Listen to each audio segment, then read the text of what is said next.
it is time for Bible Basics for a Life Fully Lived. Professor Pete, let's overcome all the density around us, including the fog. Lift us up, brother. It's time for a little conversation with Professor Pete. Good morning to you, sir. Well, I don't know. When you keep gaining weight, does that increase my density? Or since I'm spreading out, does that decrease my density? For me, I have to tell you, it's just increased my joy over the years. So there you go. Speaking of joy, you guys are just preaching me off the air. Your show is so rich. I'm writing notes here on my hand. Oh, there you go. Oh, my. McKelty Williamson. Supremely great job on Chicago PD as a corrupt cop. I think he's on for a couple of seasons. Totally different role. But man, was he fantastic. He played the foil to the hero, Hank Voight. They're both corrupt Chicago cops, but McKelty Williams was the bad corrupt Chicago cop. He could not have played that the same way that he played Bubba. No. That would not totally have been, different. He nails it. Keeping with TV, Seinfeld did a whole episode on muffin tops.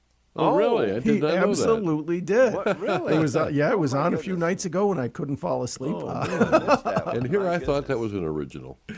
Well, the theme is original. A friend of mine, a wonderful Catholic gentleman from Poland, was worried that our youth were becoming too corrupt and lazy, and he lamented, is like, God, I went to a store and I saw PBJ all mixed together now. Like, how lazy do you have to be?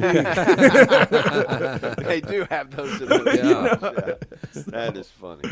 And then, of course, as you know, some of us teachers are kind of packing up our offices. And most of the students are just wonderful. They are fantastic. But, man, some students under pressure write the craziest things. I'm telling you. Chemistry question. What 3 states do water exist in? And you're looking for steam and water and ice. And one student wrote Florida, Louisiana, and Texas. That's fun. And I think I had the best of all. What explains the population growth in the early Roman Empire? And the student hesitates and goes, well, those was some sexy times. And I just, do you get a C for creativity or no? You just know. That's one of my Hump Day Humor fish contributions coming up at the end. But first, we do have to get serious because we think about Lent.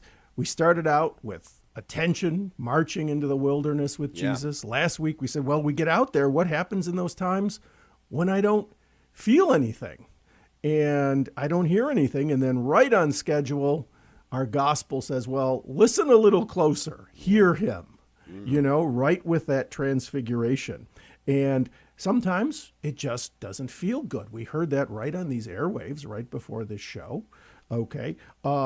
Jesus, even as he's coming down from the mountain, and as soon as he gets down from the mountain, again, he talks about his own death. He didn't feel like it. We know that. It's not Feel Good Friday. It's Good Friday, right? And we have Mother Teresa's example, Jesus's example, and I even have an example of kind of what not to do. Many, many years ago, in my ute, I was in Chicago. It was summer, and of course, not my rational mind, but my rationalizing mind was said, well, if I'm not feeling Mass and I'm not feeling like going to Mass, maybe it's hypocritical that I just go and stand there. And so I think I made this sort of, for 4 weeks, I was just kind of on and off. Maybe I'll go to Mass, maybe I won't. And I got to tell you, it's not like horrible, terrible, bad luck happened to me, but my whole week was off. It's like I would wake up and not know at all what day it is, And so when I mentioned this to a priest, he started sniffing me, and I'm like, you okay? And he's like, well, you smell okay. And I'm like, what do you mean? And he said, I bet your mom and dad did a great job changing your diapers. And I bet they didn't always feel like it, but they did it because they loved you.